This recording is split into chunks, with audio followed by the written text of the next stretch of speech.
exámenes, el segundo examen parcial, lo reprogramaron a partir del 16 de abril. Entonces vamos a platicar un poco nuevamente de los trabajadores.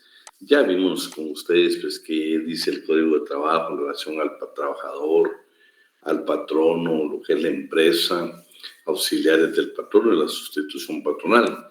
Que por cierto, esto de la sustitución patronal como que no nos quedó bien claro. Entonces, hablar del trabajador, vamos a ver sus definiciones, elementos, definiciones especiales. Según la legislación mexicana, dice es la persona física que presta a otra, física o moral, un trabajo personal subordinado. México utiliza, nosotros tenemos nuestro ordenamiento jurídico, usamos el nombre de persona jurídica. México utiliza mucho la física o moral, en vez de persona jurídica, la palabra moral. El artículo 3, pues ya le dimos lectura, quién es el trabajador en Guatemala. Todos sus elementos indispensables, el trabajador será siempre una persona física. Prestación del servicio a otra persona física o jurídica. El servicio debe ser en forma personal. El servicio ha de ser de manera subordinada. Definiciones especiales. Aquí se lo voy a pedir por favor para que usted me vaya ayudando. Una lee usted y una voy a leer yo. ¿Quién nos apoya acá? Vamos a ver. Por favor, Kimberly. Trabajadores estacionales. Estas definiciones sí me interesa porque las vamos a preguntar, ¿eh? Por favor, Kimberly. Trabajadores estacionales son aquellos que encuentran empleo en actividades productivas de temporada o que se intensifican en ciertas épocas del año, como el turismo de verano o de invierno, la recolección estacional en la agricultura, etc. Se trata de actividades ligadas fundamentalmente a los sectores agrícola y de servicios. Bueno, trabajador eventual. Es el trabajador que está capacitado para la tarea y no necesita entrenamiento y es contratado cuando en las empresas se está implementando un sistema nuevo, existe un alza de trabajo por temporada y es necesario en ese momento específicamente. Esas clases de trabajo pues se pueden ir dando en la agricultura, en el comercio, en cualquier ámbito de las actividades normales del trabajo. Continuamos, Kimber. Se oía la de trabajador temporal, ¿verdad? Sí. Ok. Cuando es contratado por un periodo de tiempo específico. Trabajador ocasional. Consiste en la contratación de trabajadores en forma esporádica por horas, días o semanas. Continuamos. Trabajador a tiempo completo, artículo 2, numeral 2, reglamento del convenio 175 de la Organización Internacional del Trabajo, OIT, sobre el trabajo a tiempo parcial. Es aquel que presta sus servicios personales durante la jornada ordinaria establecida en el Código de Trabajo, diurna, mixta y nocturna. Trabajador a tiempo parcial. Según el artículo 2, numeral 3 del reglamento del convenio 175 de la Organización Internacional del Trabajo sobre el trabajo a tiempo parcial. Es aquel que presta sus servicios personales durante un tiempo inferior al establecido para la jornada ordinaria del Código de Trabajo, ya puede ser diurna, nocturna o mixta. No nos olvidemos que la clasificación de la jornada de trabajo es ordinaria y extraordinaria. Y en la ordinaria está la diurna, la mixta y la nocturna. Cuando hablan ahí, solo quisiera agregar, cuando habla del reglamento de la OIT, si no estoy mal es... Lo vamos a buscar. Tal vez alguien me hace favor, vamos a ver a quién... a Vanessa Santos, ¿estás por ahí, Vanessa? Sí, Lick, dígame. Tal vez de repente si te puedes, nada más que verificáramos nada más el número del reglamento, es un acuerdo gubernativo. Mírame, o puede ser ministerial, pero mírame el reglamento de aplicación del convenio 175 de la OIT. No sé si lo puedes ver en la página del Ministerio de Trabajo. Continuamos nosotros, Kimberly. Ok, trabajador migrante, artículo 11 del convenio 143 de la Organización Internacional del Trabajo, sobre los trabajadores migrantes no ratificado por Guatemala. Trabajador migrante comprende a toda persona que emigra o ha emigrado de un país a otro para ocupar un empleo que no sea por cuenta propia. Incluye también a toda persona admitida como trabajador migrante. Trabajadores migrantes, artículo 75, inciso A del decreto 44-2016 del Código de Migración. Léetelo, Shirley. Es que no le entendí qué era lo que quería, Lico. O sea, usted quería el acuerdo gubernativo, no, el reglamento del convenio 175 de la organización. El reglamento para la aplicación del convenio 175. Aquí dice reglamento del convenio 175 de la Organización Internacional del Trabajo. ¿Oíste? Decímelo otra vez, perdona, es que... Reglamento del convenio 175 de la Organización Internacional del Trabajo. Solo mírame qué número tiene. ¿175 o no era eso lo que quería? No, el convenio, el reglamento. El reglamento tiene que tener un número. Reglamento, acuerdo gubernativo 89-2019. Ahí estamos. ¿Lo puedes escribir? Sí. Va, entonces, por favor, ahí nos va a hacer Vanessa, por favor, de escribirlo y tenemos nota de que este número de acuerdo es el reglamento de aplicación. Yo les he indicado a ustedes que, por favor, cuando yo les hablo, por ejemplo, está hablando de la ley del servicio civil. Vean, hay pasajes oscuros o pasajes que necesitamos interpretarlos. Para eso se crean los reglamentos, para que lo podamos hacer. En el caso de los convenios internacionales ratificados por Guatemala, la Organización Internacional del Trabajo, obligadamente se requiere un reglamento. De lo contrario, no se puede aplicar en Guatemala. De hecho, si ustedes ven, el 175 hacía muchos años que había estado ratificado por Guatemala y hasta el momento que elaboraron un reglamento ya era ley en Guatemala, era parte de la legislación laboral.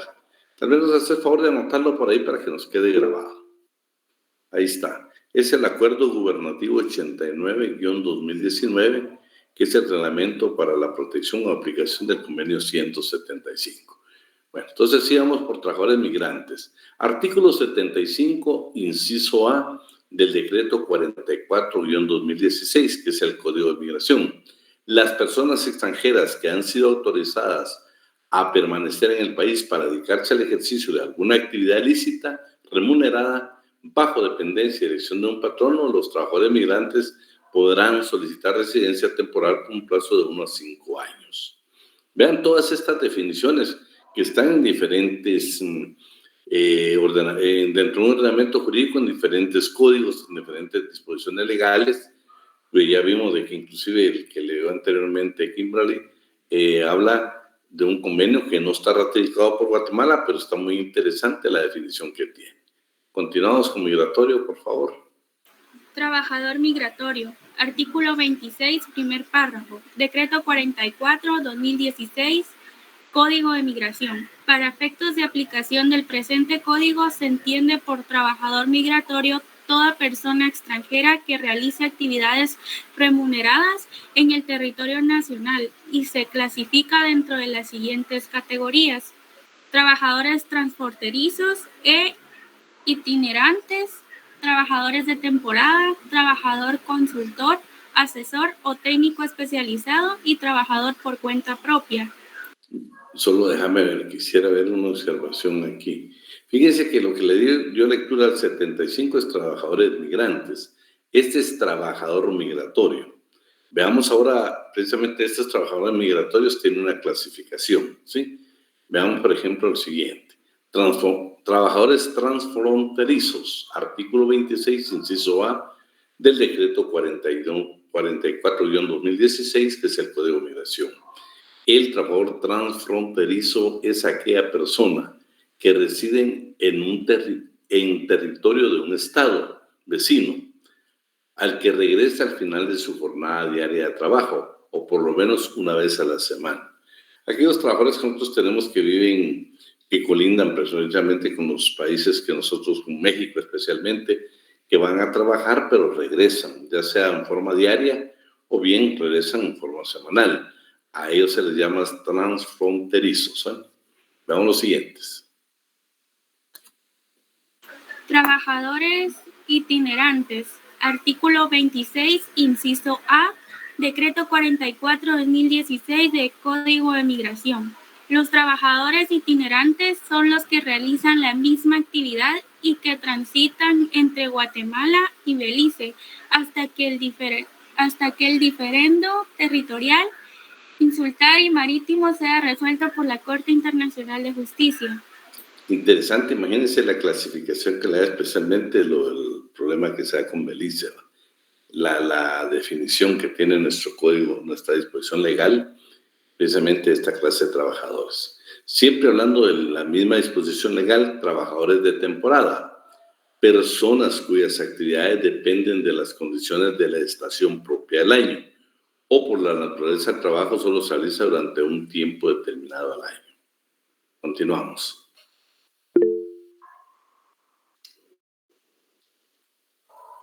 Dime, Jafet. Lick, entonces es el itinerante y el transferizo o algo así. Es lo mismo, solo que la diferencia es que el itinerante es de Belice. Sí, pero acuérdate que ya la disposición legal sí le da un nombre totalmente diferente, ¿va? La diferente, porque el transfronterizo es el que, yo te digo, los guatemaltecos que viven, por ejemplo, en el área de Tecumumán, todos esos lugares que son, por ejemplo, vecinos, ¿va? También está El Salvador, ¿va? Está Honduras. Pero concretamente creo que esto más se da con México. Nosotros tenemos muchos trabajadores guatemaltecos que trabajan en fincas. Vean, cuando uno ve la línea divisoria realmente entre México y Guatemala es grandísima.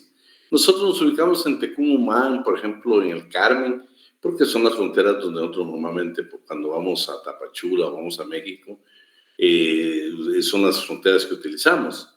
Pero si ustedes ven, es increíble lo que nosotros tenemos de frontera con México. Imagínate toda la parte de Petén. Entonces tenemos mucho trabajador agrícola nuestra que va a trabajar y regresa.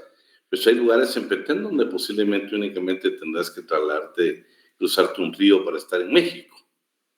Entonces, lo interesante es de que sí, nuestro Código de Migración le da una definición muy clara.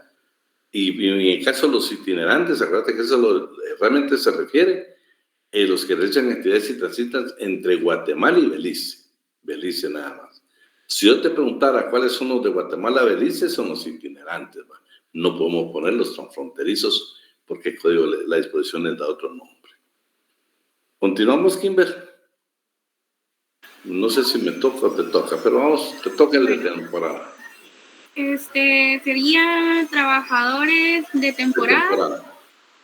Ok, artículo 26, inciso B, Decreto 44/2016 del Código de Migración. Persona cuyas actividades dependen de las condiciones de la estación propia del año o por la naturaleza del trabajo solo se realiza durante un tiempo determinado del año. Muy bien. Trabajador, consultor, asesor o técnico especializado. Siempre la misma disposición legal. Persona que realiza sus actividades por un periodo no mayor de 365 días y que sean requeridos por el contratante específicamente como consultor, asesor o técnico especializado y que no requieran de solicitar una residencia permanente. El siguiente.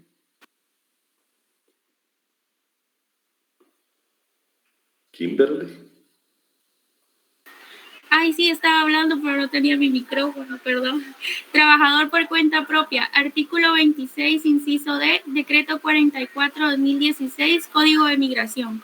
Todo trabajador que realice actividades comerciales e industriales por su cuenta propia o con sus familiares y que tienen autorización para realizar actividades remuneradas dentro del territorio nacional. Muy bien. Fíjense qué interesante. Miren cuánta definición tenemos nosotros de trabajadores. Entonces, ¿qué es lo que hemos hablado que juntos queremos aprender el derecho? Yo lo que quiero ver con ustedes es que, por favor, el día que alguien se presente a la oficina de Glenda Sagastume, la licenciada Glenda se tome el tiempo para tomarle sus datos, en qué dependencia trabajaba, qué clase de trabajador era, porque, por favor, ya Glenda y todos nosotros sabemos de que hay diferentes definiciones, ¿sí? Diferentes definiciones. Entonces tenemos ver, está la general, la que vimos, que tiene el código de trabajo, pero después de eso vamos a ver un montón de clases de trabajadores. Y por favor, nunca se les olvide el individuo prooperario, ¿sí? Si tenemos duda en cuanto a la aplicación de la doctrina, no nos olvidemos que el artículo 43 de la Ley de Amparo de Excepción Personal nos habla bien preciso que quien crea doctrina y jurisprudencia en materia laboral es la Corte de Constitucionalidad. Entonces, cuando tengamos duda, vean, hoy mismo yo tuve que hacer, por una empresa que yo laboro, me hicieron un requerimiento que una persona en estado, bueno, ya está en periodo de lactancia, que la iban a despedir. Entonces yo les expliqué de que no se puede despedir, porque en periodo de lactancia la ley prohíbe. Entonces me dicen, ¿qué debemos de hacer? Bueno, ¿cometió una falta grave? No, pero ya no queremos que siga en la empresa. No la pueden despedir. Le dije, ¿y qué efectos tiene? El efecto que tiene es de que ella puede solicitar la reinstalación. Pero el problema es de que nosotros las prestaciones laborales que le hemos pagado, posiblemente el juez diga que es cualquier tipo de bonificación, pero nunca la va a considerar, por ejemplo, una indemnización. ¿Por qué? Porque no procede. El patrón no a su antojo puede decir, yo la voy a... No, si hay una legislación clara y precisa. No, cuando hay una falta grave, entonces él tendrá que requerir la autorización de un juez y hasta tener esa resolución procede el despido. Y únicamente es por falta grave. De lo contrario, no se puede despedir.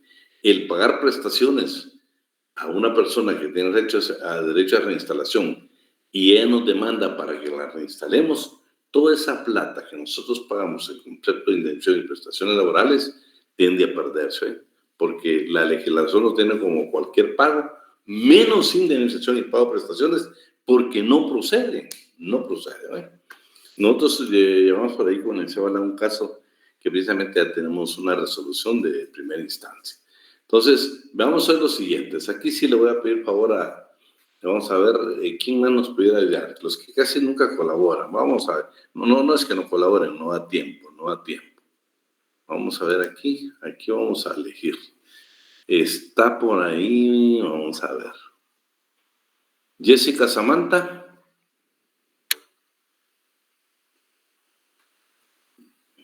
¿Qué pasó, Jessica? Sí, licenciado, buenas tardes. Buenas tardes. Me vas a ayudar con unos artículos. También estás por ahí, Jonathan. A ver, ahora.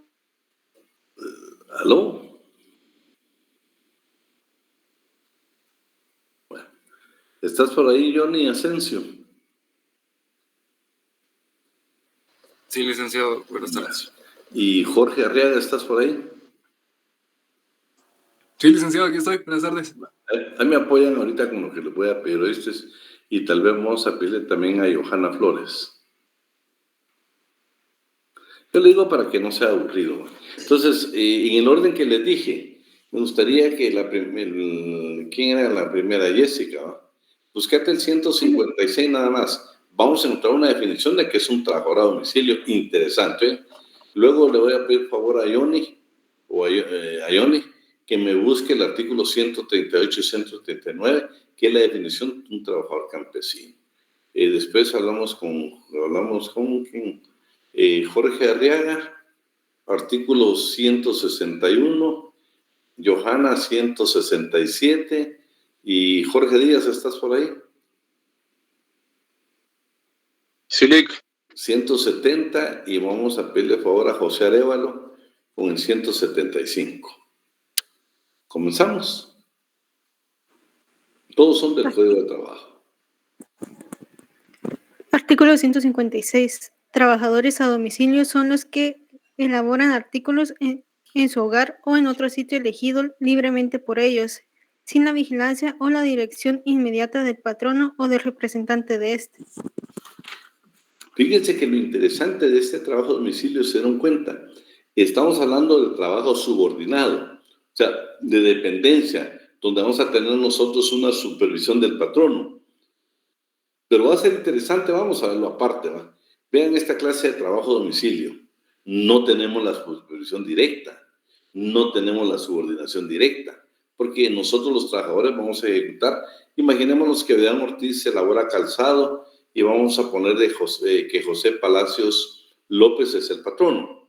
Él me da la materia prima, yo produzco el objeto que él necesita, el zapato que necesita, él me da las indicaciones. Y cuando veamos esto se van a dar cuenta de qué forma se da la supervisión por parte del patrono, que es totalmente, que les dijera yo, esta no está en forma tácita, sino que esta va a estar en una forma diferente, pero sí existe, ¿eh? Aunque al principio con lo que nos hizo favor de darle lectura Jessica, aparentemente no. Solo déjame, te digo, miramos al campesino. Artículo 138. Trabajadores campesinos son los peones, mozos, jornaleros, ganaderos, cuadrilleros y otros análogos que realizan en una empresa agrícola o ganadera los trabajos propios y habituales de esta. La definición anterior no comprende a los contadores ni a los demás trabajadores intelectuales que permanezcan al personal administrativo de una empresa agrícola o ganadera. Artículo 139.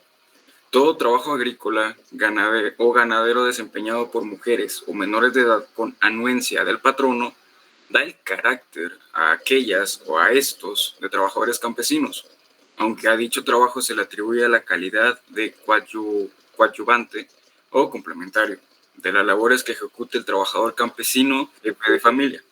En consecuencia, esos trabajadores campesinos se consideran vinculados al expresado patrono por un contrato de trabajo.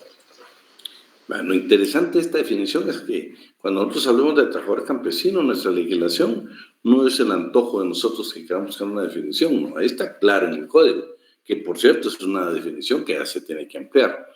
Pero el 139 es aún más complejo, ¿eh? Porque vean, la esposa, o sea, la conviviente de un trabajador campesino y sus hijos, si contribuyen en el trabajo con él, con anuencia, ya sea de forma directa o indirecta por parte del patrono, vean, se consideran trabajadores campesinos, solo que se les da un carácter especial de complementarios, ¿sí? De coadyuvantes o complementarios. Eso me fascina preguntarlo en el examen, ¿eh? Me fascina porque es algo de que sale del contexto normal que nosotros tenemos, de la idea general que nosotros podemos tener de un campesino. Vean cómo la esposa y los hijos pueden tener esa calidad de trabajadores campesinos, pero con el carácter de complementario o coadyuvante. Continuamos. Casa particular. Artículo 261. Trabajadores domésticos son los que se dedican en forma habitual y continua a labores de aseo, asistencia y demás propias de un hogar o de otro sitio de residencia o habitación particular que no importen lucro o negocio para el patrono. Vean, pues es importante. Aquí no hay lucro en esta clase de trabajo. Este es un trabajo especial. No hay lucro, porque el patrono no tiene ningún lucro con la persona que le ayuda en casa. Entonces no nos podemos confundir. Si yo en el examen le preguntara que doña Silvia Patricia Mexicanos trabaja para la empresa La Mejor y trabaja en situaciones, ¿qué le dijera yo? En atribuciones de aseo, en un edificio. ¿Será que es trabajadora doméstica? Por supuesto que no, porque tiene una definición totalmente diferente. Vamos a la siguiente, el transporte. Artículo 167. Trabajadores de transporte son los que sirven en un vehículo que realiza conducción de carga y de pasajeros o de uno u otros, sea por tierra o por aire. Interesante, va por tierra y por aire, pasajeros o de carga. Vamos a ver eso cuando lo veamos, a ver qué interesante esto. Aprendices. Capítulo 6. Trabajo de aprendizaje. Artículo 170.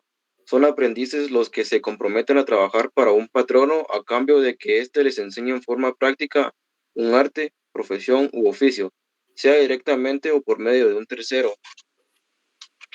y les da la retribución convenida, la cual puede ser inferior al salario mínimo. Ese es el único caso donde la ley permite que se pague menos del salario mínimo. Y se dieron cuenta cuál es el objeto. Cuando veamos nosotros los elementos materiales de un contrato de trabajo, es interesante lo del aprendizaje.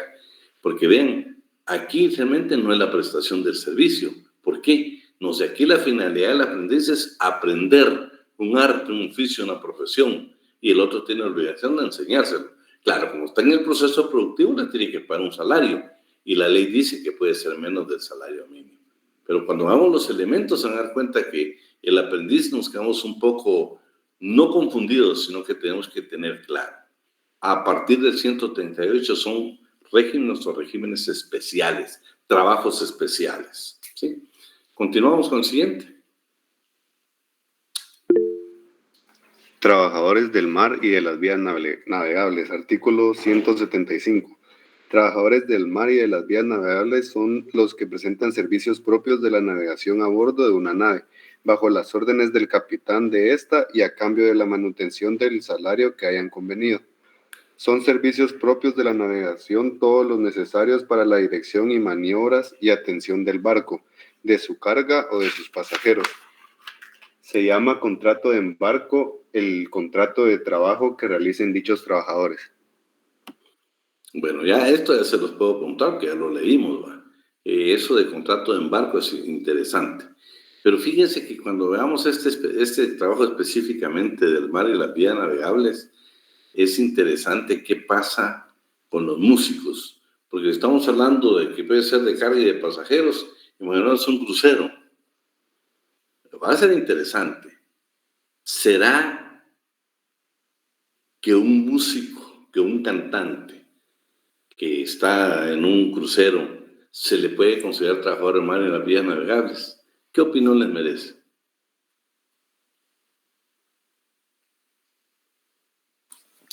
O sea, si fue contratado para que esté, por ejemplo, si es músico, o sea, cantar, digamos, o hacer música en vivo en el crucero mediante el transporte, yo diría que sí. Fíjate que lean despacio la definición que nos dieron. Lean despacio. Decime, Daniel.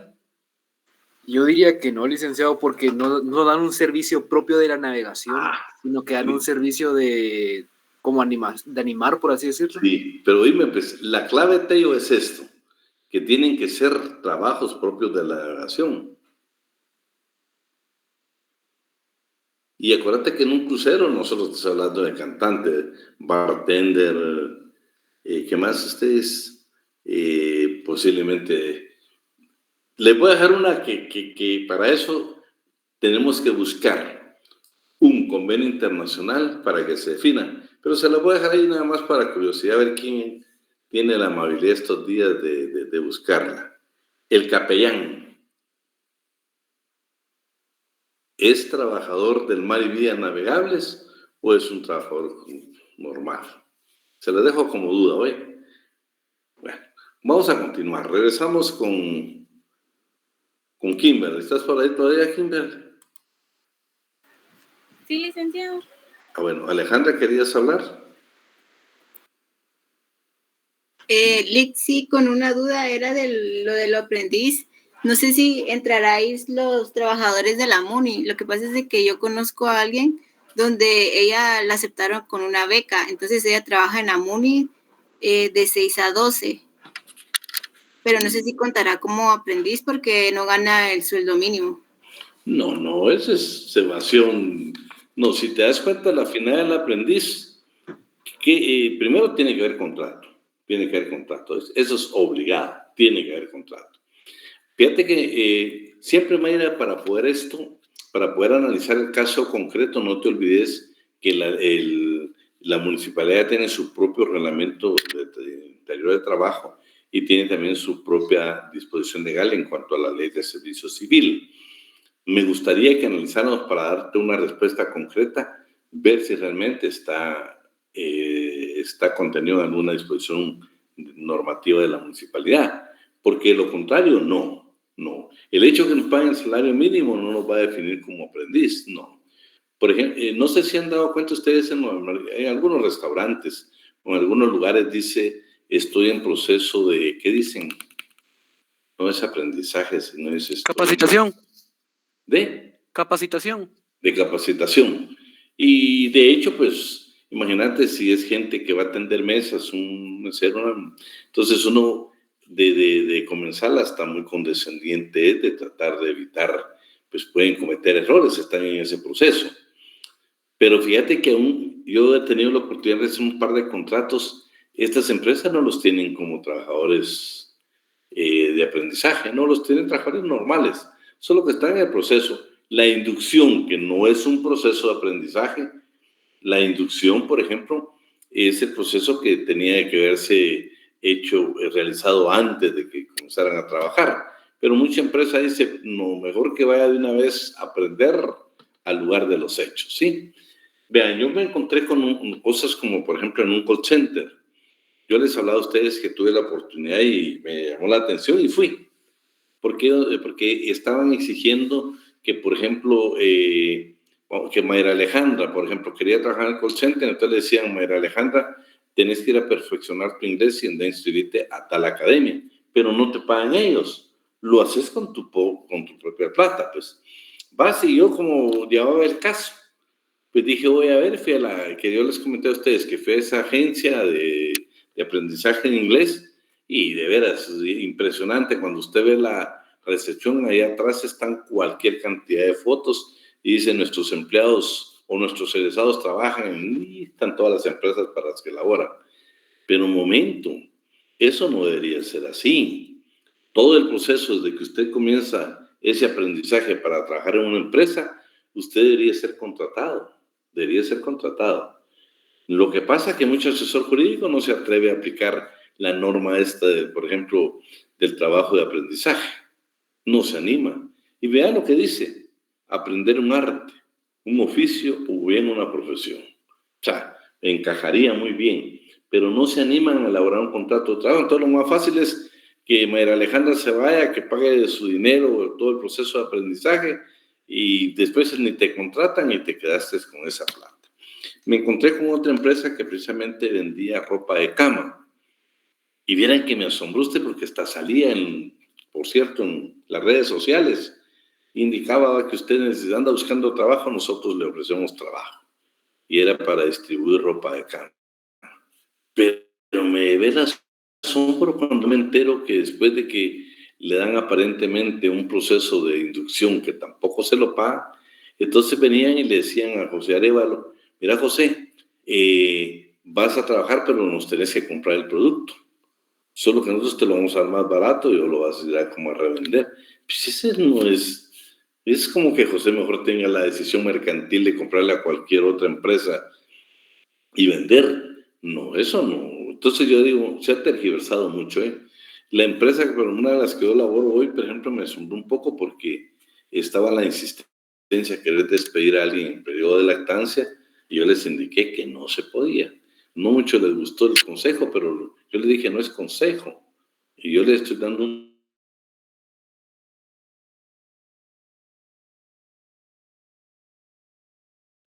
sino que no se puede hacer. Es más, les mandé una vez las resoluciones de algunas sentencias de la Corte Constitucional para que ellos vean que no es mi opinión, sino que es una disposición legal que hay que respetar. Pero bueno, veamos hoy, ya trabajador municipal, lo van a ver ustedes ahí en la Ley de Servicio Civil, por lo que estamos hablando, Mayra Alejandra. Funcionario público, pues ya lo vieron con Alan, pero lo pueden ver ahí, están los que es empleado público y trabajador civil del Estado. Vean, no sé si vamos a ver por ahí, tenemos a Vanessa Santos. Haceme a favor si te puedes buscar el decreto 66-88, que es la ley de clases pasivas civiles del Estado, porque me interesa lo que vean, aquí les cambia a ustedes.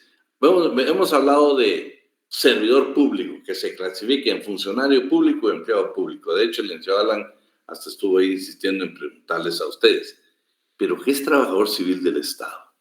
Ese es en otra disposición totalmente diferente. Ni está en la ley de servicio civil, ni está en su reglamento. Está en la ley de clases pasivas. No sé si por ahí está Vanessa, que nos haga favor de buscar y que nos lea el artículo número 2. Número 2. Número 2. Artículo 2. Trabajador civil del Estado. Para los efectos de esta ley, la denominación de trabajo civil del Estado comprende a todo funcionario o empleado que labore en los organismos legislativo, ejecutivo y judicial, Corte de Constitucionalidad, Tribunal Supremo Electoral o en las entidades descentralizadas o autónomas del Estado, en virtud de elección, nombramiento, contrato, planilla o cualquier otro vínculo legal por medio del cual se obliga a prestar sus servicios a cambio de un salario previamente establecido, que sea pagado con cargo a las asignaciones del presupuesto general de ingresos y egresos del Estado o de los presupuestos propios de los organismos y entidades antes mencionadas, y se encuentre contribuyendo al financiamiento del régimen de clases pasivas civiles del Estado, no perdiéndose la calidad de trabajador civil del Estado por suspensiones o licencias concedidas de conformidad con la ley. Se excluyen a los protegidos en el orden militar por las leyes correspondientes. Interesante, ustedes, ahí nos va a cambiar todo, porque ahí incluye tanto al empleado como al funcionario público. Es una definición totalmente diferente. Bueno, trabajador afiliado del Seguro Social. ¿Está por ahí Kimberly? Sí, licenciado. Ahí nos hizo favor Vanessa de agregar por ahí para que lo tengamos. Estamos hablando de las... Bueno, vamos hoy, trabajador afiliado. Trabajador afiliado. Artículo 15, acuerdo 1123 del IX, reglamento de inscripción de patronos en el régimen de seguridad social. Las personas individuales que tengan la representación del patrono y que ejerzan a nombre de éste funciones de dirección o de administración, tales como gerentes, directores, administradores, reclutadores y todas las que estén litigadamente autorizadas por aquel, son trabajadores afiliados y deben aparecer reportados como tales en las planillas de seguridad social. Si se dan cuenta, por eso puse trabajador afiliado. Nos cambia totalmente el concepto del Código de Trabajo. ¿Sí? Nos va a variar totalmente la definición que tiene el Código de Trabajo. Pero no nos olvidemos que estamos hablando de la parte de la previsión social. Una cosa es el derecho del trabajo y otra cosa es la previsión social, que de eso está incluida la seguridad social, por eso es trabajador afiliado. Trabajo de familia, vamos a ver si está por ahí, ¿quién nos ayuda? Mayra, ¿nos ayudas a buscar el artículo 199? Está y bien, vamos a ver, el 147, eso ya lo hemos leído anteriormente, solo vamos a pedir favor a Mayra Alejandra si nos puede buscar el 199. Ahora le voy a pedir favor a Vanessa. ¿Puedes leerte el trabajo benévolo y el amateur? Sí, Lic. Trabajo benévolo. Es gratuito. Se realiza en forma desinteresada.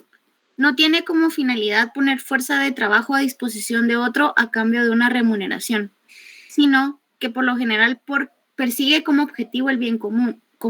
Ejemplo, el trabajo en una parroquia, extraído del libro Derecho Laboral y de la Seguridad Social, Argentina, del autor Julio De Angelo. Trabajo amateur.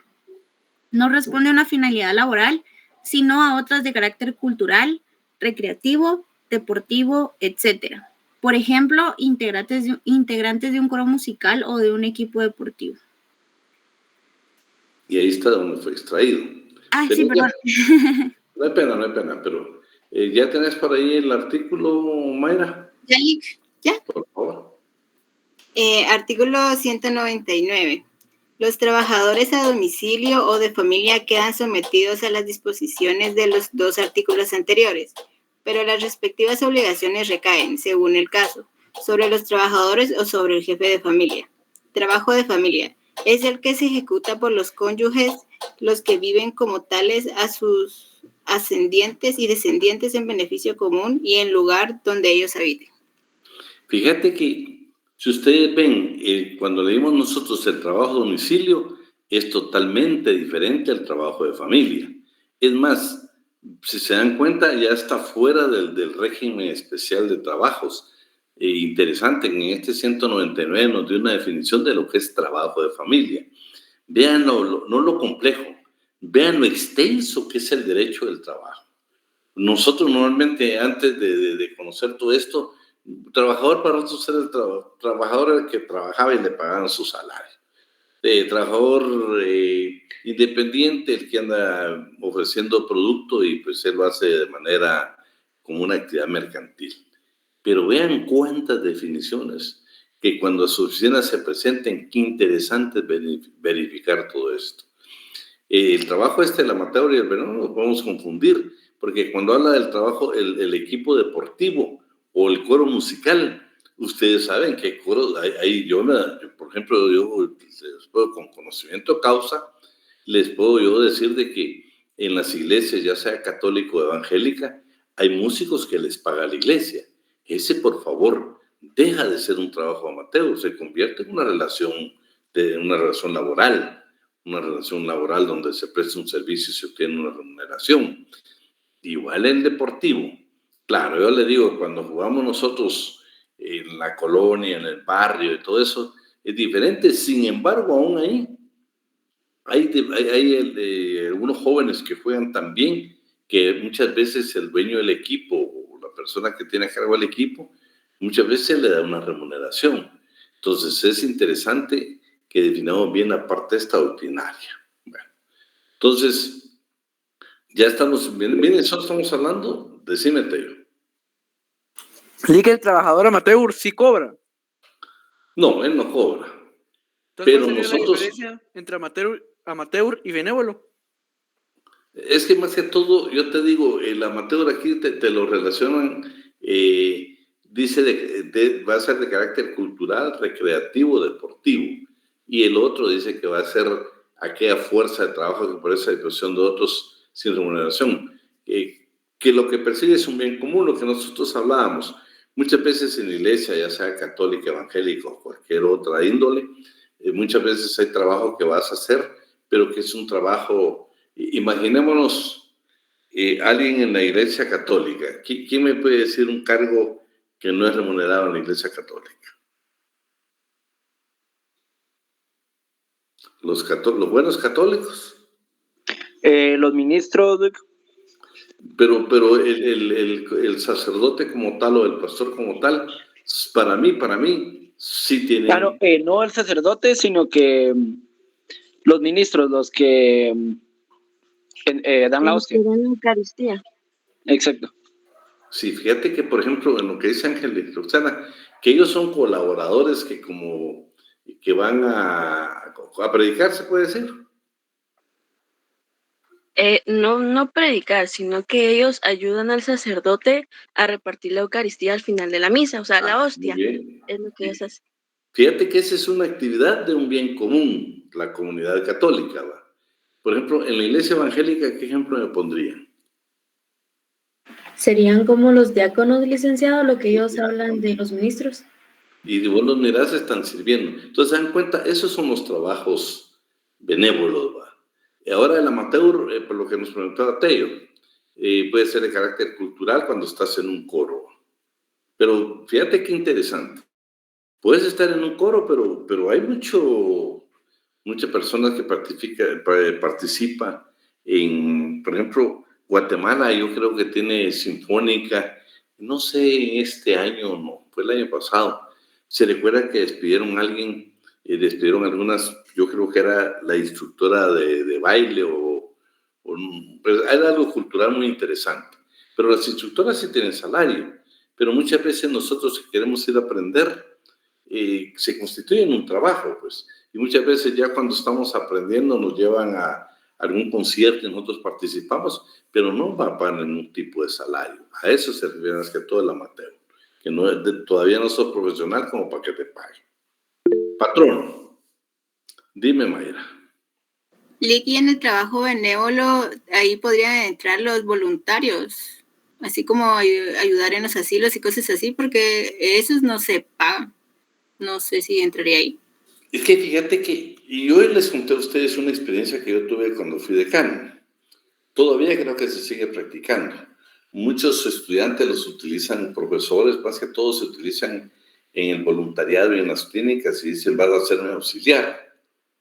Pero realmente desde el momento que yo digo que por ejemplo, que Teo va a ser mi auxiliar, debería tener un salario, ¿va?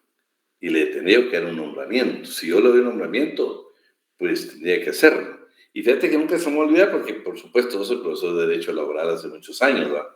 Entonces me recuerdo que alguien muy inocentemente me lleva los diplomas y me dice, Lick, fírmelos. Y ahí aparecía, por ejemplo, que Kimberly, que Roxana, que Ángel, que Mayra, que Madeline, que Jafet, que Sherilyn, que todos ustedes habían trabajado como ayudantes de cátedra. Entonces dije, no te los puedo firmar porque aquí prácticamente estamos diciendo que ustedes desempeñaron un trabajo. Y ese sería un momento para probar ustedes de que yo les dé un diploma, decir, bueno, si entonces le dije, no, tenemos que poner buscar otro nombre donde ustedes tengan su diploma que les pueda servir en la vida, pero no que tengan una relación laboral con la facultad. No sé cómo sea actualmente, ¿va? Pero sí estamos en el limbo entre lo que es amateur y benévolo bien común, y el amateur que todavía no somos profesionales para obtener nosotros un salario, para definirlo bien. El patrón, les dejo ahí la definición de Manuel Osorio, la del Código de Trabajo que ya la aprendimos, que seguimos en eso, que por cierto, miren el material, como no se puede variar, nosotros seguimos anotando el 119, pero ustedes saben que es el 108, ¿sí? En el artículo número 2, que ya lo corregimos nosotros. En el 176, vean, aquí también voy a pedir favor, vamos a ver quién no nos ha... Aquí estamos. Madeleine, tú no nos has ayudado a leer. Búscate el 176. Bueno, está aquí, mejor léetelo acá. ¿Lo leo de acá? Sí, por favor. Muy bien. 176, ¿verdad? Ay, no lo miro, perdón. Patrono es el naviero, perdón. Naviero es aquella persona que utilizando buques, tanto propios o alquilados, se dedican a la explotación de los mismos, bajo cualquier modalidad en el ámbito internacional. Pero no sé si era ese, Lick. O el de arriba que dice patrono de los trabajadores del mar y de las vías navegables. Ahí estamos. Vean, pues. El 176 estamos hablando de los trabajadores del mar y las vías navegables, pero dice que el naviero es el patrono, ¿sí? Tal vez lo tenés, si lo puedes conseguir en el código, mejor y miremos el código. Sí, aquí lo tengo. Mira, léelo, por favor. Vean qué interesante. Cambia la figura. Ya nos olvidamos del trabajador. Estamos ahorita en patrón. Vean cómo cambia ahí la definición de patrón. Muy bien. Patrono es el naviero o armador, propietario o no de la nave que la apareja. Pertrecha y expedia su propio nombre y por su cuenta y riesgo, y que percibe las utilidades que produce y soporta todas las responsabilidades que le afectan en armonía con el artículo 2. Imagínate, es una definición totalmente diferente al número 2, pero que le es aplicable al número 2. Entonces, naviero es aquella persona que utilizando buque, pero ya le diste lectura de eso. Armador, ¿sí? Es un convenio que no está ratificado por Guatemala, que se trata del trabajo marítimo. Designa al propietario de un buque o cualquier otra organización o persona, como puede ser el administrador, el agente o el fletador a casco desnudo, que a efectos de la explotación del buque ha asumido la responsabilidad que incumbe al propietario de otra o a otra entidad o persona, y que al hacerlo ha aceptado cumplir con todos los deberes y las responsabilidades que incumben los armadores. Empleador, ¿sí? Es toda persona natural o jurídica, nacional o extranjera, propietaria de un buque o aquella que en virtud de la presente ley ha asumido cumplir con todos los deberes y las responsabilidades que incumben al primero con relación laboral con la gente del mar, tales como la agencia de contratación y colocación, agencias de reclutamiento, la administración de administrador, el administrador, el agente, el fletador, a casco desnudo, el capitán, según sea el caso. Voy a aclarar algo. Creo que nos faltó en los... No sé si leímos lo último en esto de los trabajadores. No me recuerdo que hemos leído la gente del mar. No la leímos, va. Porque tiene relación que les voy a indicar. Vean, pues. De las últimas leyes en materia laboral que se han elaborado, está el decreto 10-2022, que la ley para el fomento del trabajo marino mercante guatemalteco en el extranjero. Es toda persona, estamos hablando del trabajador. Miren cómo lo define. Primero, este decreto, o sea, cada vez que hablemos de la ley del marino mercante guatemalteco en el extranjero, no vamos a hablar de trabajador, no vamos a hablar del término que le da la legislación guatemalteca, es gente de mar. ¿Y quién es la gente de mar? Es toda persona que esté empleada o contratada o que trabaje en cualquier puesto a bordo de un buque de propiedad pública o privada, que se dedique habitualmente a actividades comerciales. Es que vean, esto es tan grande, no es lástima el tiempo que este semestre se reduce tanto, pero vean, pues, si fuera un buque del Ejército de Guatemala, pero que está para defensa, no es aplicable el término gente de mar. Pero si es un barco propiedad de Guatemala porque fue expropiado por cualquier cosa, entonces sí. ¿Por qué? Porque dice que se dedique habitualmente a actividades comerciales. Ahí sí encaja muy bien la definición de gente de mar. ¿Por qué? Porque quería llegar a este otro que está por acá. El 10-2022, si se ven, es el mismo decreto. Ley para el fomento del trabajo marino mercante guatemalteco extranjero. Entonces, ahí está la definición de lo que es un empleador, que es un patrono.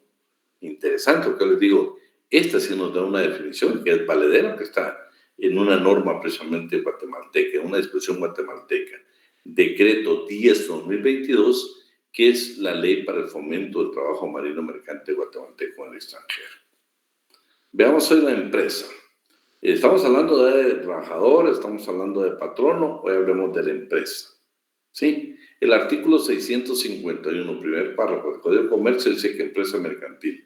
Se entiende por empresa mercantil el conjunto de trabajo de elementos materiales y valores incorpóreos coordinados para ofrecer al público con propósito de lucro y de manera sistemática bienes y servicios. Según la legislación mexicana, empresa sería la unidad económica de producción y distribución de bienes y servicios. Y en el artículo 14, que vamos a dar lectura varias veces, indica que todas las empresas de cualquier naturaleza que existan en Guatemala están sujetas al Código de Trabajo y a toda la legislación laboral vigente en Guatemala. ¿Sí? Auxiliares, ya con los auxiliares hemos hablado. Nada más estamos haciendo un resumen hoy. El número 4 ya lo leímos, que son los representantes del patrono. En el número 5 se recuerdan que vimos lo que son los intermediarios, ¿sí? En el artículo 177, este sí me interesa que lo leamos. No sé, ahí, Madeline, aprovechando que estabas en el Código de Trabajo, mírate si te puede leer el 177, porque ¿quién es el representante del patrono en el trabajo del mar y las vías navegables? Es el capitán, pero leámoslo para que nos quede grabado. Muy bien. El capitán de la nave es el representante del patrono, salvo que el mismo patrono actúe como capitán y goza de estas facultades. A. Es el jefe superior de la nave y a su cargo corre el gobierno y dirección de la misma. La tripulación y pasajeros le deben respeto y obediencia en todo, lo que se refiere al servicio de la nave y a seguridad o salvamento de las personas y carga que ésta conduzca. Y B. Es delegado de la autoridad pública para la conservación del orden en la nave y para el servicio, seguridad o salvamento de ésta, conforme lo indica el inciso anterior. Tiene además las atribuciones y debe cumplir con los deberes que las leyes de orden común le señalen. Vean que eso va a ser interesante porque cuando leamos ya el trabajo en el mar y las vías navegables, le van a haber preguntas como, por ejemplo, ¿qué pasa si muere alguien en un barco?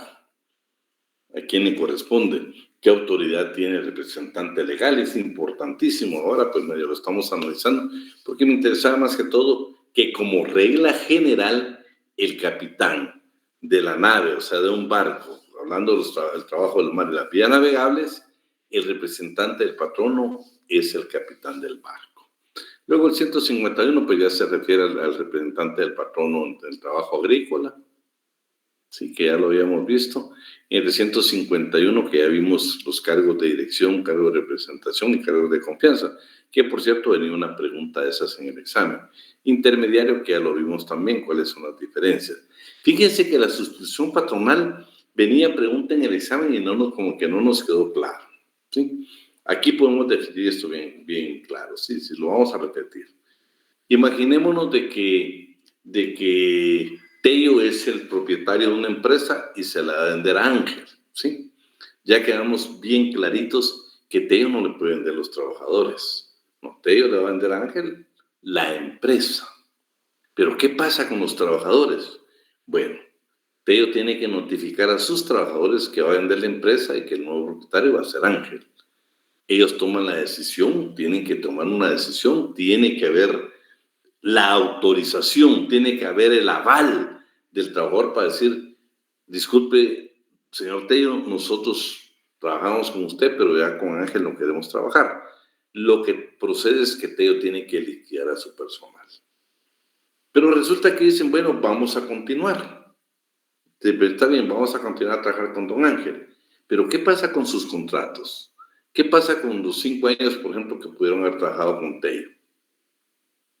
Entonces, lo que la ley dice de que durante 6 meses, Tello y Ángel son responsables solidariamente. A cualquiera de los dos podemos demandar. O podemos demandar a ambos. Pero después de pasar 6 meses, ya no pueden demandar a Tello, únicamente a Ángel. De todo el tiempo que trabajaron con Tello, más lo que van a trabajar con Ángel. ¿Por qué? Hubo sustitución patronal. Lo que no nos quedó claro es de que en 6 meses son responsables ambos. Después de 6 meses únicamente se queda con la responsabilidad de Ángel, que tiene que responderle a los trabajadores, no solo por el tiempo que van a trabajar con Ángel, todo el tiempo que trabajaron con Tello, ¿sí? Yo creo que ahí no nos quedamos, ya no nos perdemos. Ahora sí vamos a entrar a lo que es el contrato individual de trabajo. Esto es muy interesante porque vamos a comenzar a hablar del artículo 18 al 37 del Código de Trabajo. Pero vamos a poner un poco de doctrina para que lo entendamos muy bien, ¿eh? Muy bien. Entonces, sus antecedentes. Ya hemos hablado que el decreto 176 de 1877, según el tratadista Mario López Larrabe, en el Código Civil se regulaban las relaciones laborales y lo hacían a través del famoso contrato de locación de servicios, que una de las variantes venía también, y hoy lo podemos volver a preguntar, ¿va? Teorías de la naturaleza jurídica. Esas teorías son importantes, ¿sí? Estamos buscando la naturaleza jurídica de un contrato de trabajo. Señores, aquí dicen unos que aquí sí nos quedamos de que todas las normas son de derecho público. No, pero aquí nos están planteando algo similar, pero tenemos 2 teorías. Una que dice, señores, es contractualista. El derecho del trabajo, el derecho del trabajo ya digamos que es público. Pero el contrato de trabajo, estas corrientes dicen, señores, es contractualista porque hay un contrato de trabajo. Acá, imaginemos, si Mayra, por ejemplo, tiene su empresa, ¿sí? Y Vanessa va a trabajar en la empresa de Mayra, escúchenme, tienen que elaborar un contrato. Quienes defienden esta posición dicen, señores, es un contrato. Tiene la naturaleza jurídica, el contrato de trabajo tiene que ser contractual. Pero viene la otra posición y dice, no, señores, es que Mayra y Vanessa no pueden, efectivamente van a celebrar un contrato de trabajo, pero ellos no pueden disminuir los derechos mínimos de la clase trabajadora. O sea, Mayra no le puede ofrecer menos del salario mínimo. Entonces dicen, es anticontractualista porque lo que es no es la voluntad, no es de que digan, bueno, te voy a pagar tanto, voy a ganar tanto, tu jornada de trabajo no puede. La ley establece los mínimos y únicamente los contratos se pueden superar, pero del mínimo no se pueden escapar. Entonces tenemos estas 2 teorías. Lo interesante es que la teoría anticontractualista, tenemos primero la institución. Bueno, señores, dicen, el trabajo como tal, esta es una institución, es una empresa, y esa va a existir, el contrato de trabajo no puede existir, pero esta de la empresa siempre va a existir. más defienden la posición del patrono cuando se refiere a la institución. El contrato realidad, y ya más o menos parecido a la primacía de la realidad. El acto condición, o sea, va a estar condicionado siempre el trabajo. Y la relación de trabajo, que, o sea, es en la que nuestra legislación acoge. Si quieren, para que usted la lea despacio, pero no la vamos a analizar para ir avanzando. Entonces tenemos dos corrientes, contractualista y anticontractualista. Para nosotros es la segunda y exactamente lo que dice el inciso D. Pues leamos los primeros dos párrafos. Vamos a ver. Pongamos otro grupito aquí. Me ha agradado que participen hoy. Se siente uno como docente con mucho privilegio cuando usted participa hoy. Vamos a ver, pues vamos a ver aquí. ¿Estás por ahí, José Palacios? Sí, licenciado. Los dos primeros párrafos de la contractualista. Contractualista. Las teorías contractualistas se basan en la posición del derecho laboral que considera el contrato de trabajo como celebrado libremente por las partes. No hay que confundir la formación del contrato con las obligaciones del resultante. Para la primera es siempre imprescindible el acuerdo de voluntades. Las segundas pueden surgir de la actividad de un tercero, el Estado con la ley, las partes con los convenios colectivos de trabajo. Fíjate de lo que estamos hablando, ¿va? Ellos dicen, ya los tratadistas dicen, señores, no confundan la creación de un contrato y las obligaciones que van a resultar de ese contrato. El contrato como tal lo tienen que firmar, pero las obligaciones, ¿quién las impone? Las provisiones, los límites, los impone el Estado. Entonces no puede ser una posición donde libremente las partes celebremos un contrato. ¿Por qué? Porque el Estado nos pone condiciones, salario mínimo, jornada de trabajo, todo lo que hemos platicado. Veamos la siguiente, ¿sí? Solo déjenme ver acá. Miremos siempre el primer párrafo. Jocelyn Ley. ¿Estás por ahí? Buenas tardes, licenciado. Sí, anticontractualista, licenciado. Sí. Estas teorías se basan en que no media entre las partes de una vinculación laboral un contrato de trabajo. Para ello se apoyan dos situaciones fundamentales. Una, que no existe libre discusión de las cláusulas contractuales, y otra, que la reglamentación legal y convencional colectiva restringe en tal forma el campo de deliberación que éste prácticamente no existe. Entonces dicen, señores, no es cierto, aquí no hay contrato de trabajo. ¿Por qué? Porque no hay un contrato de libre disposición de cláusulas. ¿Por qué? Porque hay una reglamentación que la tenemos que respetar. De hecho, hay convenios colectivos, hay pactos colectivos que los debemos de respetar. Imagínate, por ejemplo, imaginemos una empresa, una entidad del Estado, imaginemos el Ministerio de Salud. Vean, ya tiene un pacto colectivo. Ya leímos que como norma general en el Estado son 20 días que tenemos derecho a vacaciones. Pero resulta que, por ejemplo, Julieta González va a ingresar de nueva este año al Ministerio de Salud. ¿Con qué ingresa? El pacto colectivo dice que ya le corresponden 25 años a los trabajadores del Ministerio de Salud. Ahora mi pregunta es, Julieta, que va a ingresar, ¿le tendríamos que dar 20 o 25? ¿Qué dicen ustedes? Ella es nueva.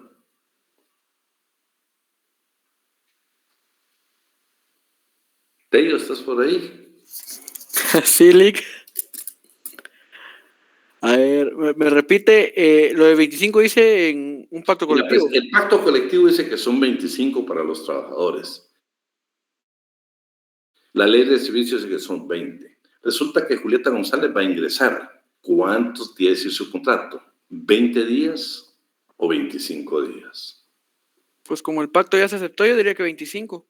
Sí.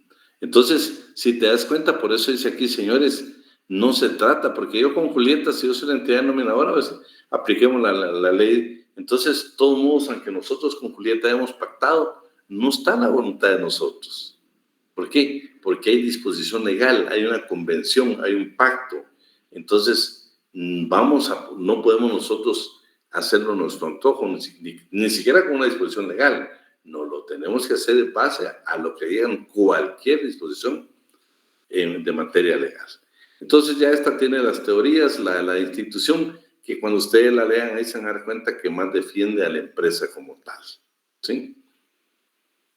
Luego vamos a tener la siguiente, que es la teoría del contrato, que en los dos primeros párrafos yo le defino de qué se trata, ¿sí?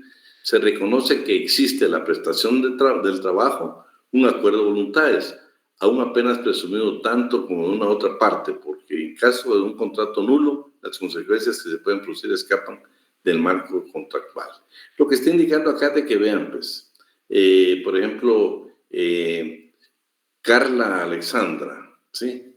Y ahí vamos a ver, y José Ricardo, ¿sí? Patrono y trabajador. Dicen ellos, señores, nosotros vamos a celebrar un contrato de trabajo. Pero ¿qué pasa si por alguna de las partes, imaginémonos que el trabajador ya no quiera trabajar y el contrato está firmado? ¿Qué pasa ahí? Vean, va a ser interesante cuando vamos a un artículo. Lo que dice la ley es de que, vean, ahí no se aplica el derecho laboral. Se tienen que ir a los principios del derecho común. Vamos a dar esa oportunidad. Entonces, el contrato en realidad es realmente lo que está viviendo, lo que está pasando a la empresa.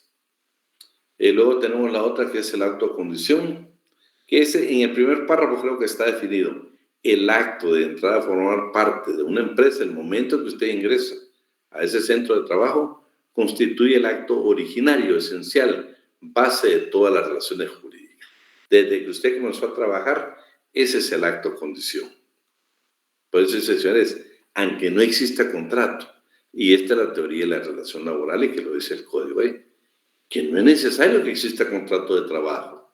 Basta con que usted inicie la prestación del servicio y que el patrono le pague su salario, aunque no exista contrato de trabajo, existe relación laboral, existe nacimiento de derechos y obligaciones en materia laboral.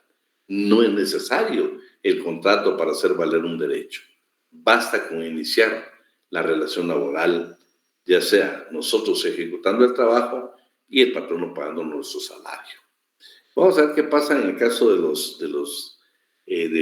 trabajo cuando se firma el contrato y es nulo.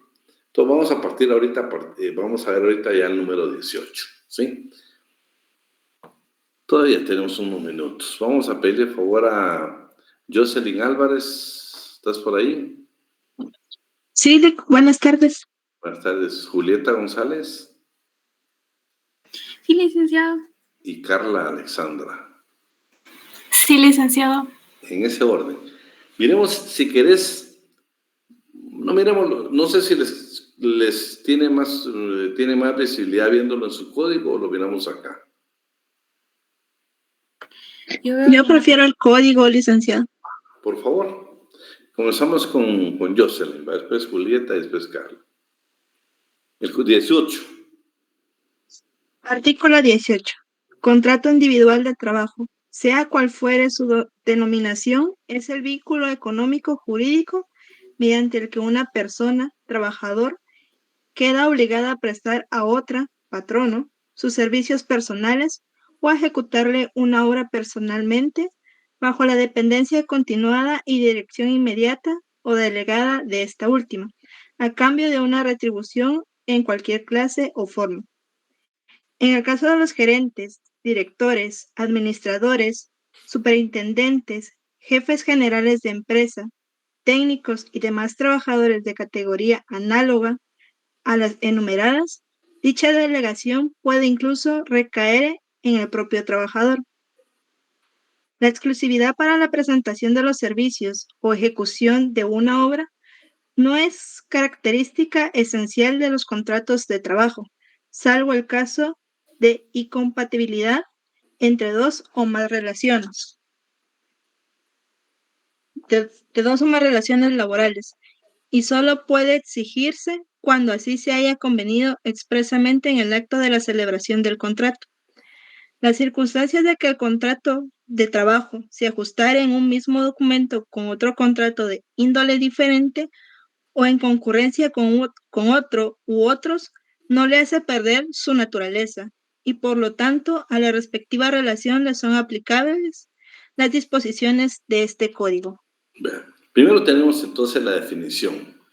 Vean, interesante, porque dice bajo la dependencia continuada y dirección inmediata o delegada de esta última. Cuando leímos el artículo 156 del trabajo a domicilio, como que esta norma no sería aplicable, pero vamos a ver dónde está inmerso cuando veamos ese trabajo directamente. ¿Por qué le subrayé la exclusividad? Vean, ustedes van a experimentar, y uno hasta se extraña a ustedes. Yo tuve que llevar el caso de un gerente, era el gerente, era de mercadeo, de una empresa muy grande en Guatemala, y lo hicieron firmar precisamente en su contrato de trabajo está la famosa cláusula de exclusividad. Eso significa que él se obliga por cuestiones de secretos de empresa o secretos profesionales en fórmulas y otros o aspectos comerciales o mercantiles. Yo, trabajador, me obligo a que no puedo trabajar con la competencia. Eso lo permite la ley guatemalteca, ¿eh? La cláusula de exclusividad, que yo solo voy a trabajar para la Universidad de San Carlos de Guatemala. Y entonces yo me van a preparar para trabajar exclusivamente para la universidad. Yo no podía ver una cláusula de exclusividad, claro, el ejemplo que estoy poniendo, pues no procede, pero yo me voy a imaginar, imaginémonos una empresa de productos lácteos, que esas hay varias en Guatemala. Como tienen que usar fórmulas y otras actividades comerciales y todo lo demás, vean, si Jocelyn Álvarez firma la cláusula de exclusividad, significa que ya no va a trabajar con la competencia por determinado tiempo cuando ella deje de elaborar para esta empresa. Y todavía le ponen la condición que no puede hacer uso de todas las recetas, por ejemplo, de el catálogo de clientes, de los secretos comerciales, no puede hacer absolutamente. En este caso que yo concreto, que yo les digo que tuve la oportunidad en la oficina hace muchos años, aquí la empresa para que elaboraba, él se retiró de la empresa y se fue a trabajar con la competencia. Y sí tenía la cláusula de exclusividad.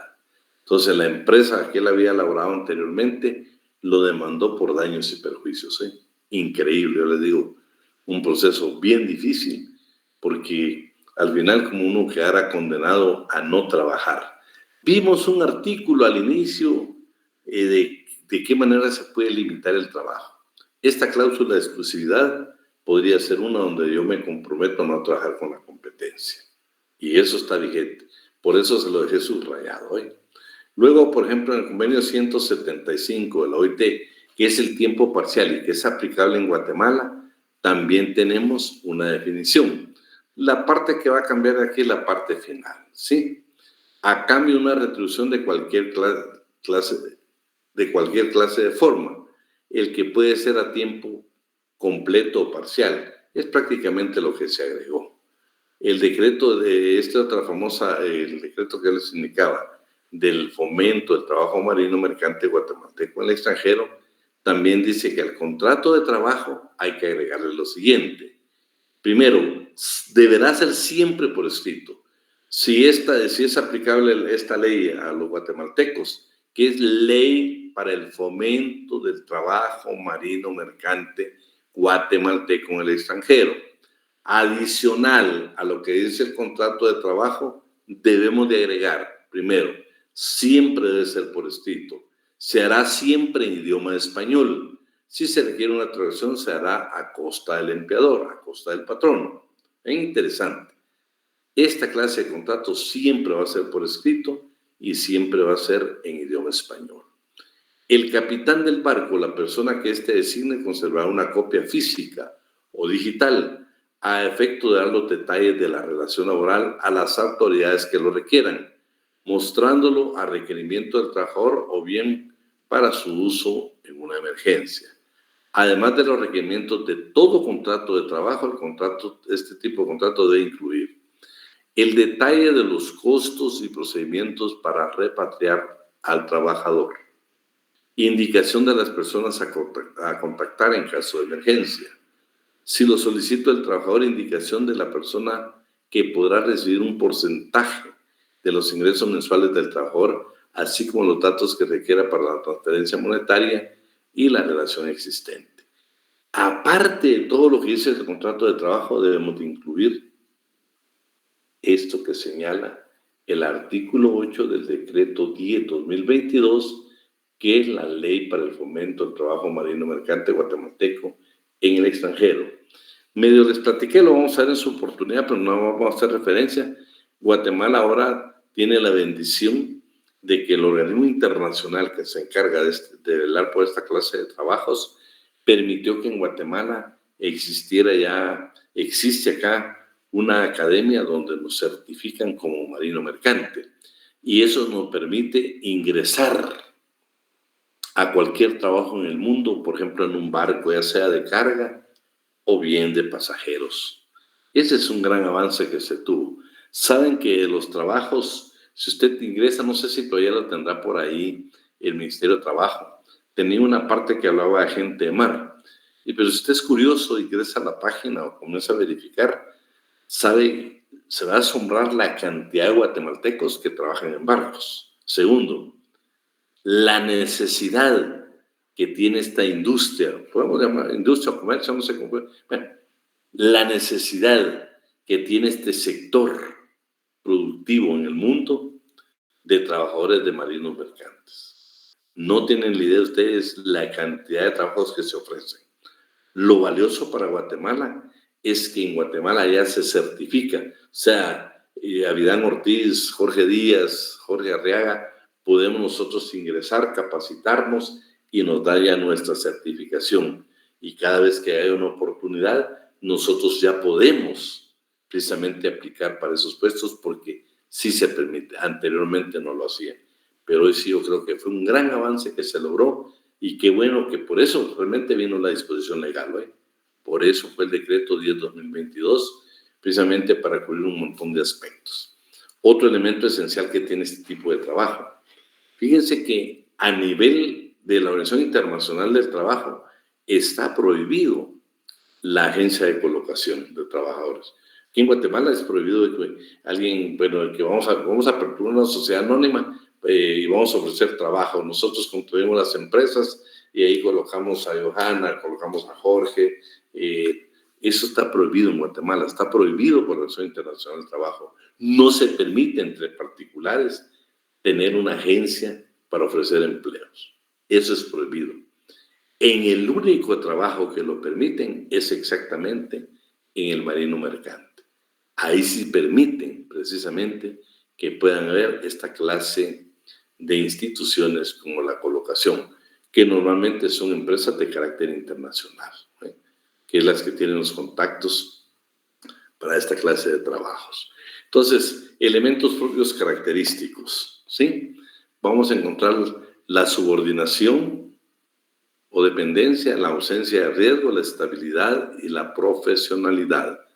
La subordinación, fíjense que esto yo se lo dejé bien amplio porque a mí me parece sumamente interesante cuando lo veamos.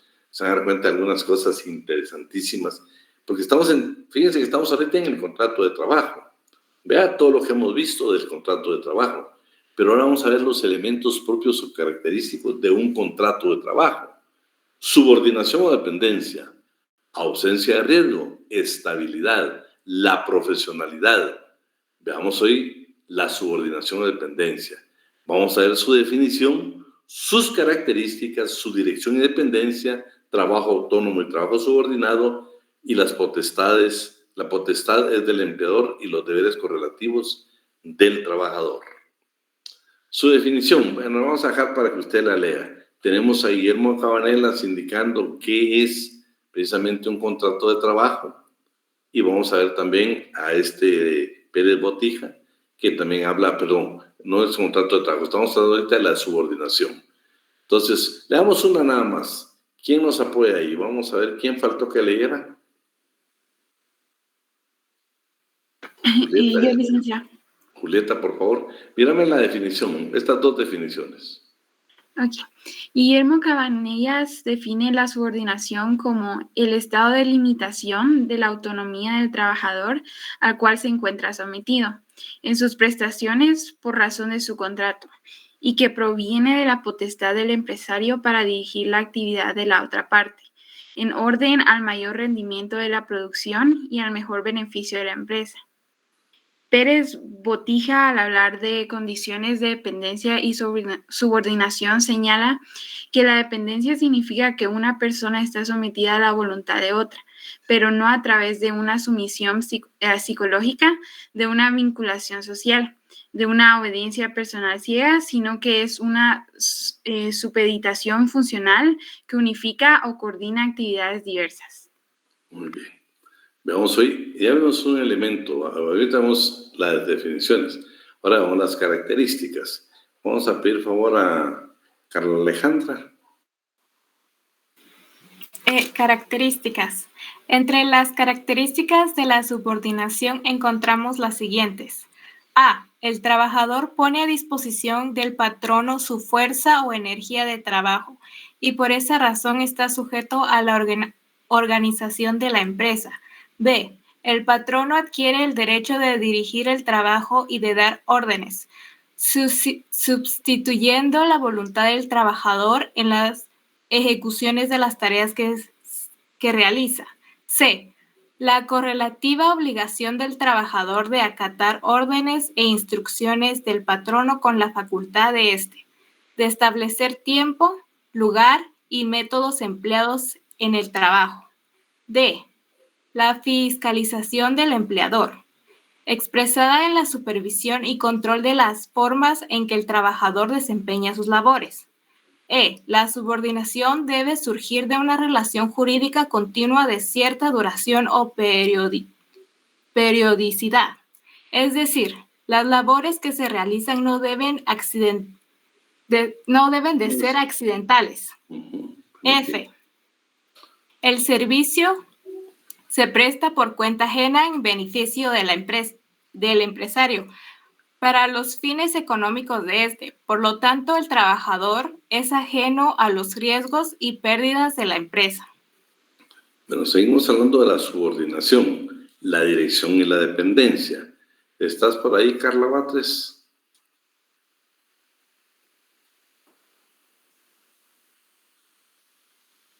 No está Carla. Vamos a ver, Carla. Ahí está. ¿Te bien tu micrófono, Carla Batres?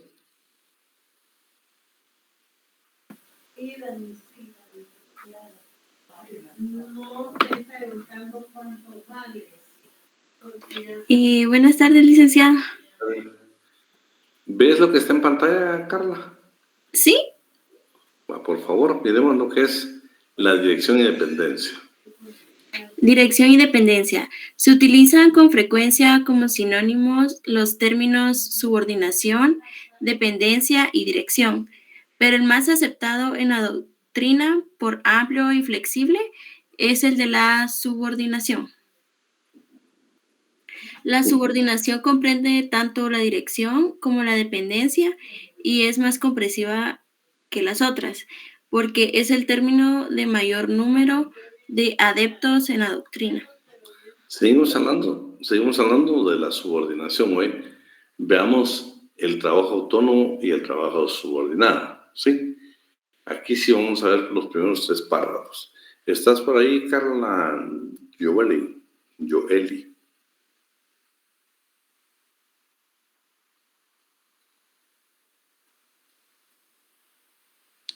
¿Podría repetir el nombre? Yo creo que era yo, ¿verdad? Sí, Carla. Bueno. Mira, léete los primeros 3 párrafos. Ok, De este trabajo autónomo. Trabajo subordinado. Ok. Para comprender estos términos, debe buscarse la diferencia entre la localización de la obra y de servicios con el contrato de trabajo. Las 2 primeras corresponden al derecho civil y el último al derecho de trabajo. La localización de obra es el contrato mediante el cual una persona llamada contratista se compromete a entregar una cosa cuya ejecución y dirección quedan a su cargo. La entrega debe sujetarse a las estipulaciones del contrato y el dueño de la obra. Se obliga a pagar un precio por la misma al momento de su entrega. El contratista corre con el riesgo de la obra hasta la entrega de la misma y corresponde por su destrucción o deterioro. En la localización de servicios, el objeto es el servicio prestado por una persona. Es el trabajo humano en sí mismo. Si toma en cuenta su resultado y obra y su retribución, se estipula por la unidad de tiempo. Son servicios que se presentan generalmente dentro de una especialidad sin importar su resultado y sin someterse a la dependencia o dirección de otra persona. Es decir, que es una prestación libre de servicios. Bueno, vean pues, aquí lo que estamos hablando del trabajo autónomo y trabajo subordinado es de que, por ejemplo, hay trabajos como la locación de obra y la locación de servicios que no tienen absolutamente nada que ver, pero tenemos que hacer la comparación con lo que es un contrato de trabajo. Veamos esto que está subrayado nada más, Carla. El contrato de trabajo comprende el trabajo subordinado. El trabajador lo presta sujeto al patrono jurídico, económico, jerárquica y técnicamente. El patrono organiza el trabajo conforme a los fines que persigue. El trabajador ataca sus instrucciones, ya que labora por cuenta ajena.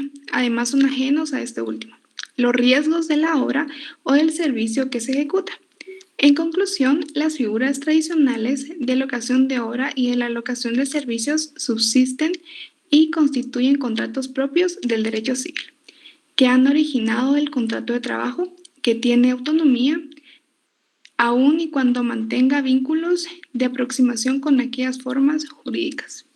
Lo que estamos hablando en conclusión es que tanto el contrato de servicios como el de locación, estos son del derecho común, el derecho civil, pero son antecedentes históricos del derecho del trabajo. Claro, ahora ya estamos separados. Sin embargo, tenemos algún tipo de vinculación por las definiciones que vimos. Y antes de que nos vayamos, pero ya no nos va a dar tiempo, ya la hora se nos fue. Fíjense que es interesante. La potestad es del empleador y los deberes correlativos del trabajador. El deber de obediencia, el deber de fidelidad y el deber de diligencia. El deber de obediencia comprende la obligación del trabajador de cumplir las órdenes y instrucciones que reciba del empleador o sus representantes. El trabajador debe obedecer al empleador o sus representantes. Se limita a quienes deban la obediencia. O sea, a ninguno más le va a obedecer, sino al que delegó el patrón. Pero para que lo veamos bien, mejor lo vamos a dejar por cuestiones de tiempo ahí. Solo quiero pedirles un favor. Sí, nos tocaría, vamos a ver, Kimberly, ¿estás por ahí, Kimberly? Sí, licenciado. Ahí me recordás que nos quedamos en el E. Ok. Porque está el empleador, ¿sí? Y yo solo quería pedirles un favor. No sé hasta cuándo la facultad va a dejar el descanso. O sea, no sabemos, no sé, pues, cuando estábamos, que todo era en línea, pues se recuerdan que aún una semana antes de Semana Santa, pues hubieron clases, pero hoy no sé. Entonces, mientras te recibimos instrucciones, yo le quiero pedir un favor, que de todos modos el día viernes nos conectemos y estemos acá. Ya ahorita vamos a comenzar ya pueden comenzar a analizar del artículo 18 al 37, creo que es, donde vamos a ver todo lo relativo al contrato.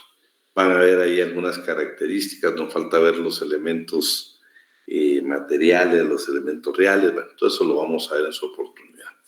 Así es, porque cuestiones de tiempo lo vamos a dejar hasta ahí, y si Dios nos permite, pues nos vamos a ver el día viernes aquí hoy. Muy buena tarde, un fuerte abrazo. Rick, perdón, antes de que se vaya. Dime. ¿El documento que acabamos de leer lo va a subir a Classroom? Sí, pero fíjate que como es un poco completo, porque es toda la unidad, si te diste cuenta, ya lo quité, pero por acá te voy a decir yo los temas que tenemos que ver antes del examen. Por ejemplo, estamos hoy con los sujetos y el contrato, que lo vamos a terminar, derechos y obligaciones que están a partir del artículo 61, la clasificación de los contratos, que es bien sencilla, la suspensión, la terminación. Quisiera enviarles el material de todo esto, No se los quiero enviar porque si no terminamos, pues vamos a cortar, Vamos a cortar, por ejemplo, te digo, posiblemente nos quedemos como último tema antes del examen, las jornadas de trabajo y los descansos. Entonces, pero de repente se los envío para que ustedes hagan ese corte. Vamos a aprovechar también, en el transcurso de la semana se los enviamos, Gracias, licenciado, muy amable, feliz tarde. Bueno, se cuidan, nos vemos. Feliz tarde, licenciado. Quiero ver, por si en un caso